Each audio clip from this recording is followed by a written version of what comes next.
Olá, tudo bem? Eu sei que tem um monte de ansiedade espalhando pelo país, pelas mídias sociais, pelo WhatsApp, e até eu caí um pouco nisso.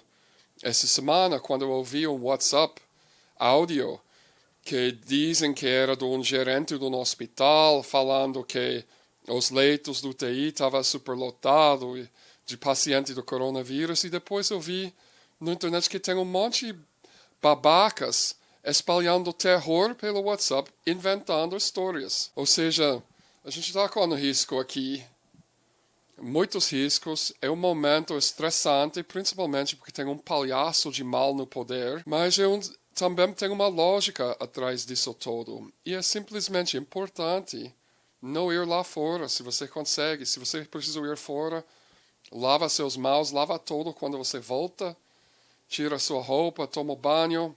Eu tenho muitos amigos e parentes nos Estados Unidos que estão totalmente isolados em casa agora também. E a gente viu que isso funcionou na China. Agora, com um babaca no poder, vai ficar difícil aqui no Brasil. Então, cabe a nós isolar da sociedade o mais possível, né? Sempre quando tem um tipo de emergência, tem uma tentativa de consolidar poder, tentativa de golpe, tentativa de aumento do autoritarismo. Eu vi uma reportagem recentemente que o Departamento de Justiça dos Estados Unidos, o mesmo grupo que lançou o Lava Jato com Sergio Moro, está pedindo para o presidente Trump direito de ignorar a Constituição durante a crise de coronavírus, de abandonar a Constituição estadunidense.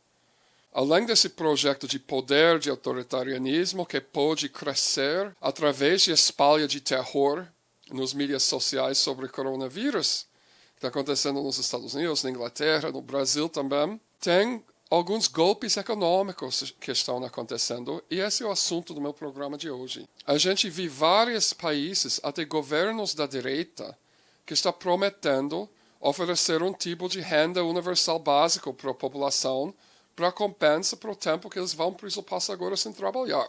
Né? Porque o tempo que eles começam a falar, vamos ficar em casa 2 semanas, agora é 2 meses e meio. Esse não é viável sem repassa de verba para a população. Só que o jeito que está acontecendo, parece que eles estão repassando muito mais dinheiro para os bancos, para as elites, para os multinacionais do que para o povo. E a entrevista que eu vou mostrar para vocês do Real News hoje, do novo apresentador do Real News, que eu gosto muito, chamado Kim Brown, é com o economista Bill Black. Ele vai explicar exatamente como nos Estados Unidos o Partido Republicano está usando essa oferta de uma renda mínima básica, parece que vai ser um pagamento único de $1.200 por pessoa, para repassar 6 vezes mais dinheiro para os bancos. Um dos princípios do neoliberalismo é que os bancos são priorizados acima da vida do povo. Por causa disso que a fala do Lula foi tão importante semana passada, quando ele falou que vamos preocupar primeiro com a vida das pessoas, depois a gente preocupa da economia. Essa é a postura certa. Isso é o que a China fez quando a China acabou com a transmissão do vírus. Eu só peço para vocês, faz um favor para mim hoje. Tenta não estresse, desliga o Twitter, o WhatsApp e o Facebook, não escuta esses áudios sensacionalistas. Se você quer informação sobre o coronavírus, vai às fontes dos médicos, Fiocruz, Organização Mundial da Saúde, não fica lendo boatos nos jornais. Eu espero que, apesar dessa situação louca que está acontecendo, que todos de vocês conseguem ter um dia do domingo bom. Um abraço para todos e todas de vocês. Welcome to the Real News. I'm Kim Brown. As the world scrambles to contain and deal with the ongoing coronavirus pandemic, governments around the world are not only struggling to save lives, but to deal with an economic slowdown that has left millions of people without work at this time. But make no mistake, Capitalism is trying to claw back the billions of dollars it has lost since the global economic slowdown because of the coronavirus pandemic. And many industries in recent memory who were the beneficiaries of federally taxpayer-funded bailouts are lining up once again with their hands out. These same bailouts that left many American workers and workers around the world holding the bag. To get more information and some analysis on this, we're joined today with Bill Black. He is the author of the book titled The Best Way to Rob a Bank is to Own One. He is also a professor at the University of Missouri at Kansas City and the University of Minnesota. He joins us today from Bloomington. Bill Black, thank you so much for being here. Thank you. So, Bill, hourly wage workers and the gig economy workers are feeling the crunch and the sudden impact of the economic slowdown, obviously here in the United States and many states within the U.S. have shut down bars, restaurants, casinos, schools, universities. Everything is closed, and people who depend on working hourly are definitely experiencing the brunt of this. And we're going to get to their plight in just a moment. However, companies, industries are telling Washington that if they don't get billions in federal assistance, they will go bankrupt, that they will not survive. And we're talking about the airline industry, the hospitality industry, the cruise ship industry, even casinos and fossil fuels. So, Bill Black, are these industries being truthful that their survival depends on federal intervention, or is this a lot of hyperbole? Well, it's some of both. It depends on the circumstances. So simultaneously with this incredible drop in the stock market and with the strong expectation that there will now be a global recession due to the pandemic, the Russians and the Saudis also decided to stage a price war on petroleum. Most shale oil production was already very marginal and often losing money. And the price of oil has basically been cut in half, and those companies most assuredly would go out of business, as they should. But of course, you recall these are the same people horrified by the concept of socialism. The government sending money to people and doing things, not so much if it's going to major donors. So this is not about saving the economy. It's not about saving lives. This is all about saving the Trump presidency in the re-election efforts. Professor, the Trump White House coronavirus response team held a briefing in the White House on Tuesday where Secretary of the Treasury Steve Mnuchin pledged that workers who have been displaced either by their industry shutting down, i.e. restaurant and bar workers, could expect some financial relief coming from the White House. Let's take a listen to what he had to say. The payroll tax holiday would get people money over the next 6 to 8 months. We're looking at sending checks to Americans immediately. And what we've heard from hardworking Americans, many companies have now shut down, whether it's bars or restaurants. Americans need cash now, and the president wants to get cash now. And I mean now, in the next 2 weeks. How much? I will be previewing that with the Republicans. There's some numbers out there. They may be a little bit bigger than what's in the press. Go ahead. So, Professor, what is your response to what Mnuchin had to say there? Okay, so to put it in context, you have to back up to Friday. Trump makes his big announcement. Everything's wonderful, kumbaya. The stock market very briefly goes up 2,000 points. He's signing copies of a graph showing this, giving it to Lou Dobbs, taking personal credit for it. And the market just absolutely tanks, right? And it tanks globally. So again, they figured out, oh my God, if you recall, last Friday, the Republicans in the Senate under Mitch McConnell were saying the Democrats are spending, have way too much money in this stimulus package, and they're going to try to protect workers from layoffs and from, sick leave and such. That's all outrageous. We need to make this package smaller.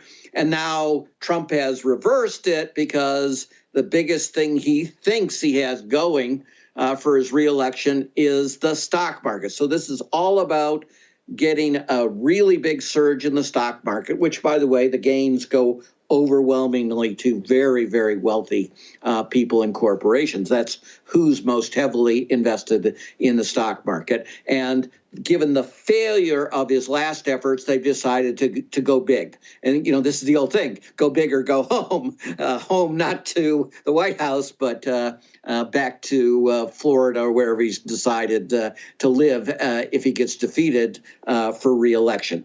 So Mnuchin is now promising payment to workers. Remember, before, they didn't want to do that. They didn't want to have sick leave protection for workers and such. But they figured out, hey, our base in the critical states, particularly, Michigan, Pennsylvania, and Wisconsin and such, really wants these kinds of direct payments. So let's, even though we, as Republicans, opposed them in 2008 in the Obama stimulus, now we love them. And they're going to compete, obviously, to see how big they can make them. So, yes, there will be direct paychecks, and you can see that both the Republicans and the Democrats will support this legislatively and probably do so on a very quick basis.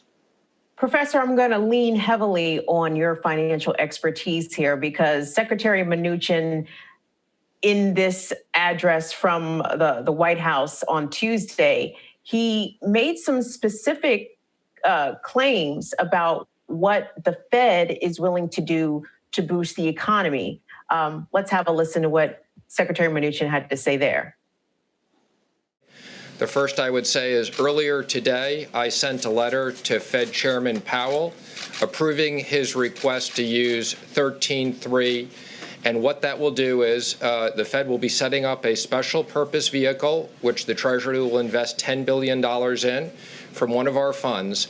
That will enable the Fed to guarantee the purchase of A1, P1 commercial paper going forward. That is a $1 trillion market and is critical to American workers, it's critical to American business, and it's critical to American savers who have a lot of that money in money market funds. So we heard loud and clear there were liquidity issues.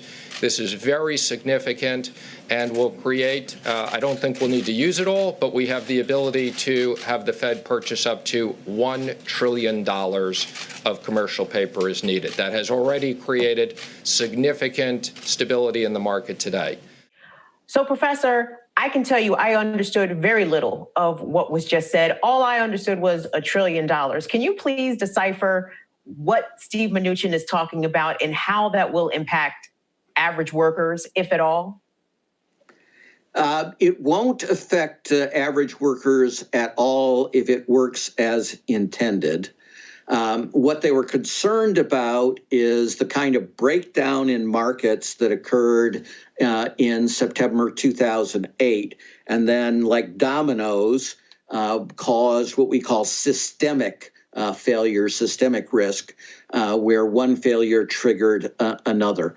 And so the specific part of the plan that he was talking about there has to do with trying to fix recurrent problems over about the last 3 months in the short-term borrowing markets, which are used almost entirely by Wall Street and its largest corporate customers. So it has not much of anything to do with any of us. Now, it's in the further context. Remember the Republicans who were all for central bank independence, and you should never have political influence. But of course, Trump, in ways that we've never seen in America, has been hammering Powell, his own appointment to run the Fed, to reduce rates to the lowest in the world. Well, they haven't quite done that, but they've reduced rates essentially to zero. So that's the broader context. They've used up all the monetary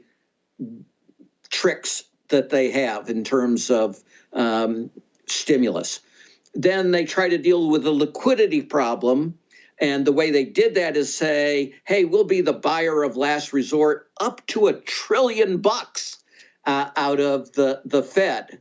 So that's the liquidity. And then they said what economists have been saying for some time, hey, there's not that much effective you can do in these circumstances with monetary policy. You really need a fiscal stimulus. Remember the Republicans about how fiscal stimulus was insane in 2008 with President Obama. Now they're all for it, of course. And so that's the three pieces of this pie. But in addition to these stimulus, then you're just playing good old crony capitalism payoffs to your biggest political supporters, right? So particularly in casino industries, these are Trump's greatest friends and political supporters and contributors. The investment banking folks, the hedge funds and such that particularly support Trump, all of these folks are going to be the huge beneficiaries. And mind you, consider the number. The number they're throwing around for allegedly sending to people, and remember, most of that will probably go to richer people, but total that goes to people is $250 billion. Obviously, this can change legislatively, but this authority to fix a liquidity problem is $1 trillion, so 4 times as large. And then there's all this other stuff from the Fed, plus this incredible reduction in interest rates. So all of these things really help the folks that borrow huge sums of money. And again, that's corporations and in particular Wall Street. Professor, but this is what pisses a lot of people off, because when we hear the ease and the quick response from the White House, this is really either White House, Trump White House, Obama White House, Bush White House, when Wall Street needs money, we can make $1.5 trillion appear out of nowhere. But when average Americans, working people, poor families are asking for a student loan bailout, for example, or Medicare for all, it's like, where are we going to find the money? We don't even know where that money is. So clearly this money is accessible to someone, but not to the people who clearly need it the most. Yes, I mean, this is the part that Bernie Sanders and Elizabeth Warren were absolutely right about, right? That whenever it's for folks who are major contributors, and the biggest political contributors of any industry in America are finance. And after that comes a whole list of the folks that are the recipients of this proposed bailout. Whenever they want public money, suddenly it's not socialism. Suddenly it's capitalism. And allegedly, these are the folks that save jobs, except that obviously they're not saving the jobs. In fact, it's these precise companies. Well, why don't they have as much cash? Why are they, such a vulnerable position that even a month or two would destroy them? Because they've been using their cash to buy back their own shares. They use the corporate cash to buy back the corporation's own shares. They don't use it to invest in research and development, which is why our productivity gains have been cut in half, right? And why do they do this? Because the CEOs alone own a lot of stock. And what happens to stock prices when you have the corporation buy back stock? The stock price goes up and you make the CEO a lot richer. That's why they're short of cash, not just because of the coronavirus crisis. So we're bailing them out for running their companies imprudently in ways that hurt productivity, hurt economic growth, hurt the ability to get wage increases, And it's, insidious socialism for the rich.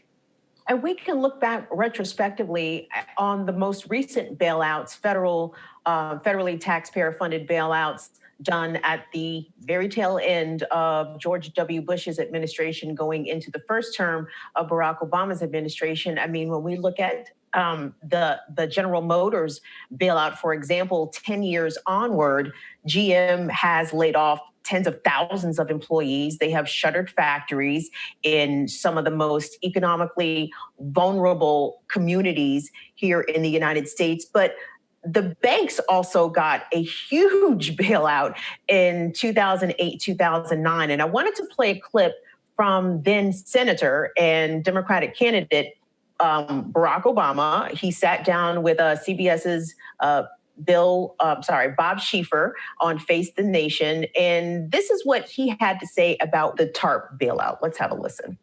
First of all, I think we have to understand this was an urgent situation and is an urgent situation. And by the end of the week, I think everybody recognized that something needed to be done. What I'm pleased about is that it appears, at least, and I haven't reviewed on the actual language, is that some core principles that I set forth at the beginning of this crisis were incorporated.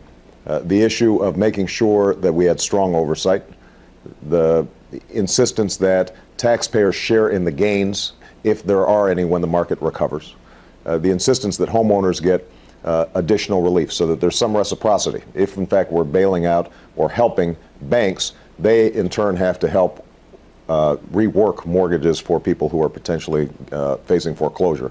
And the final thing, the issue of executive compensation, making sure that taxpayer money is not going to pad bonuses or golden parachutes.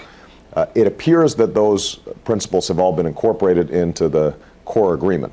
And I'm going to be reviewing the language over the next day to make sure that those provisions actually stick. So, Professor, listening to what the senator had to say now, it almost seemed like perhaps he was naive in his expectations, because really none of those things actually took. And in response, many bank CEOs of banks, big and small, walked away with tremendous compensation packages, while home mortgages and rather home foreclosures just jumped exponentially. So many people got kicked out of their houses. So when we look at a bailout, all I can think of is, for one, we've done this before. For two, this did not end well for the workers. And three, surely we can't be considering this again. Oh, yeah, we're not just considering it. It's going to happen. So there were actually three things involving that. Well, let's do them real quick. The interview was September 28th. At that point, that's the original TARP plan. And that, too, was in the midst of a presidential election. John McCain, Republican candidate, announced, I'm suspending my campaign efforts. I'm going to come to Washington, D.C. in my role as senator and provide leadership, right? Because he was behind in the polls to Barack Obama. And so all the senators come back. McCain, in fact, shows no leadership. The TARP proposal was literally 3.5 pages. And it had absolutely nothing in it that Senator Obama talked about. That was all made up. That was all false. In any event, Congress actually said no to that. And here you ask, the broader reason why these things happen is as soon as Congress rejected the first TARP plan, the stock market crashed. And everybody came together and on a bipartisan basis said, oh my God, we can't have the economy cratering. We need to do this. So then you got a broader TARP, and instead of being a TARP that was potentially going to help households, it removed essentially all the stuff that protected households. Then the third thing was the Obama stimulus, and that's actually the one that was the primary thing for auto workers, not Bush. So that's pretty much an Obama plan. Indeed, they were very, very proud of the auto bailout as saving this kind of industry. And in fact, experts go back and forth on that. But what is assuredly true is the bottom line that you said. In both TARP and the Obama stimulus package, the money went overwhelmingly, like 95+% to the wealthy and not to homeowners. I don't even know what to say, Professor Black, because I am so disgusted, number one, at that piece of history that we all endured and lived through, and a lot of people suffered. And just to consider that we could be entertaining and are seriously entertaining, likely to move forward on a similar stimulus and bailout package that will benefit exclusively the wealthy, while workers just get crumbs, perhaps not even a month's worth of expenses. But unfortunately, Professor, we've run out of time, so we're going to have to leave it there. We've been speaking with Professor Bill Black. He's also an author. He is the most fun person that you will ever listen to talk about economics. So definitely, if you go to University of Missouri at Kansas City or University of Minnesota, you need to take Professor Black's class. We appreciate your time today, Bill. Thanks a lot. Thank you. And thank you for watching the Real News Network.